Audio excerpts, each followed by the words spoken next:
रमन का बेटा। एक दिन रमन के घर पर, पापा, मास्टर जी ने मुझे साइकिल का ये टायर दिया है। बेवकूफ, ये जीरो का संकेत है। इसके द्वारा मास्टर जी ये बताना चाहते हैं कि पढ़ाई में तुम शून्य हो। इतना सुनते ही रमन का बेटा घर से बाहर दौड़ जाता है। रुकिए, मैं अभी आया। वह स्कूल में पहुंचता है। मास्टर जी, थोड़ी देर के लिए अपना डंडा दीजिए।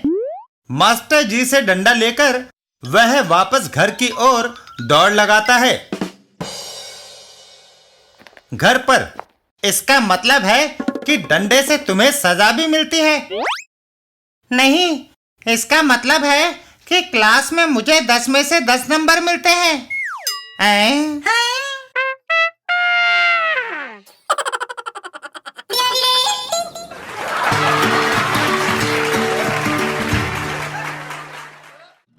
अंकुर और टीवी। एक दिन अंकुर और चंपू। अरे चंपू, क्या अखबार में कोई खास खबर है जो इतना तल्लीन होकर पढ़ रहा है? हाँ अंकुर, खबर है कि एक कंपनी ने 3 डायमेंशन का टीवी बनाया है। यह तो कुछ भी नहीं, मैंने 6 डायमेंशन का टीवी देखा है।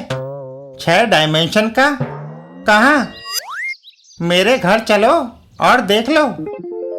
दोनों अंकुर के घर की तरफ चल देते हैं। 6 डायमेंशन का टीवी? कभी सुना नहीं। घर पहुंचकर, वह देखो, वह रहा। यह तो एक आम टीवी की तरह लग रहा है। 6 डायमेंशन कहाँ है?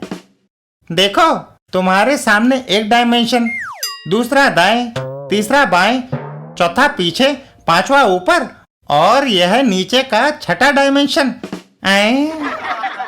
तभी उनके घर में एक आदमी आता है। पर मेरे पास एक ऐसा टीवी है जो तुमने आज तक देखा ना हो, पॉकेट टीवी। Pocket TV? हाँ, देखो ये रहा। इसे जेब में रखकर जहाँ चाहो ले जाओ, यहाँ तक कि स्कूल के क्लासरूम में भी। लेकिन यह चल तो रहा नहीं। यह बैटरी डालने से चलेगा। क्या तुम्हारे पास है? ऊपर वाले कमरे में मेरे पास एक बैटरी रखी है। आओ चलकर इसमें लगा दें। अंकुर, यदि यह पॉकेट टीवी चल निकला तो सब जगह धूम मचा देगा। तुम्हारा ख्याल ठीक है। यह रहा वह बैटरी का सेल। इसे मैं अपने वीडियो गेम के लिए लेकर आया था। बैटरी का सेल तो लगा दिया, मगर फिर भी यह टीवी नहीं चल रहा। धोखा, यह पॉकेट टीवी सिर्फ एक खिलौना है। इधर वो आदमी को बेवकूफ बनाया। जब तक वह ऊपर गए हैं, मैं उनका यह टीवी लेकर 9 तो 11 हो जाता हूँ। और वो चोर टीवी सर पे रखकर घर से बाहर की ओर दौड़ लगा देता है। पॉकेट टीवी के चक्कर में वे अपनी टीवी से भी हाथ धो बैठे। घर के बाहर, हैं? दोस्त, टीवी ले जाना इतना आसान नहीं। तुम जैसे चोर उचक्कों से मेरा वास्ता अक्सर पड़ता रहता है। कुछ देर बाद, चलो बड़े घर, जेल में आजकल सरकार ने टीवी लगा दिए हैं।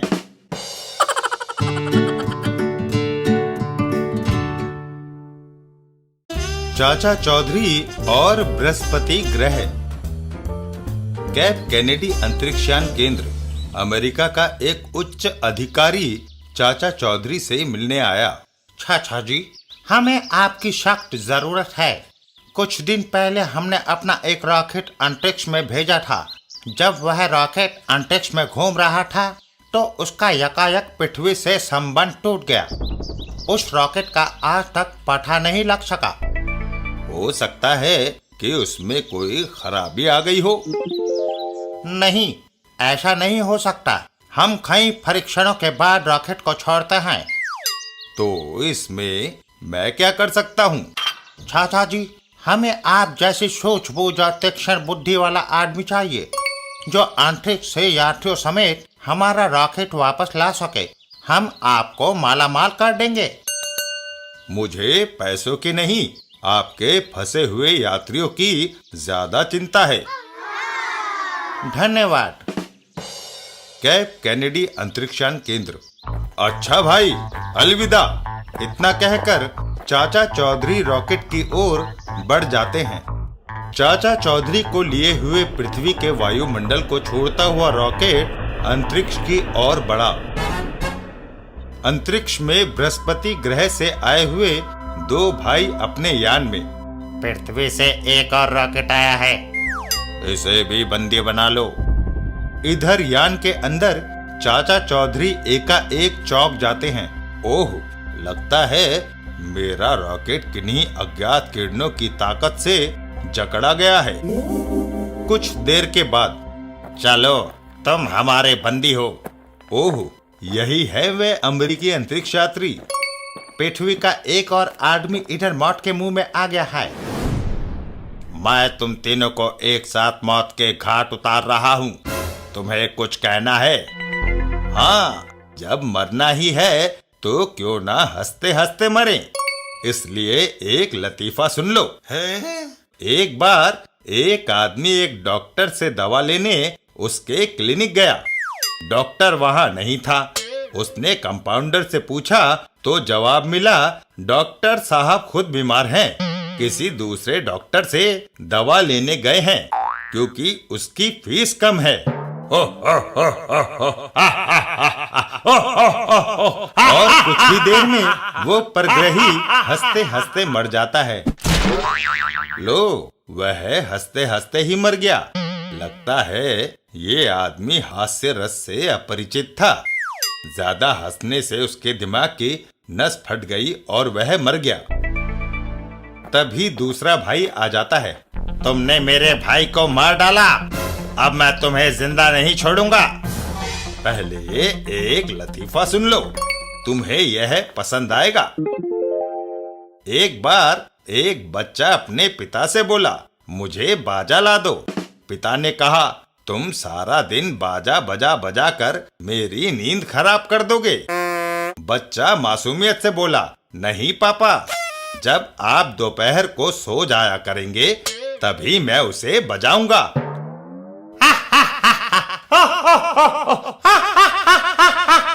और दूसरा भाई भी हंसते हंसते ढेर हो गया। लो, हंसते हंसते ये भी चित्त हो गया। यहाँ के सभी लोग तीव्र हंसी को बर्दाश्त नहीं कर सकते। चाचा चौधरी आजाद हो जाते हैं। मैंने तो किसी तरह अपनी रस्सियां खोल ली, तुम्हारी खोलूं अब। और चाचा चौधरी दोनों अमेरिकी यात्रियों को लेकर पृथ्वी की ओर चल दिए। हमारा कैप्सूल प्रशांत महासागर में उतरने वाला है। आप तैयार हैं ना? जी हाँ चाचा चौधरी। वाह, बहुत अच्छे।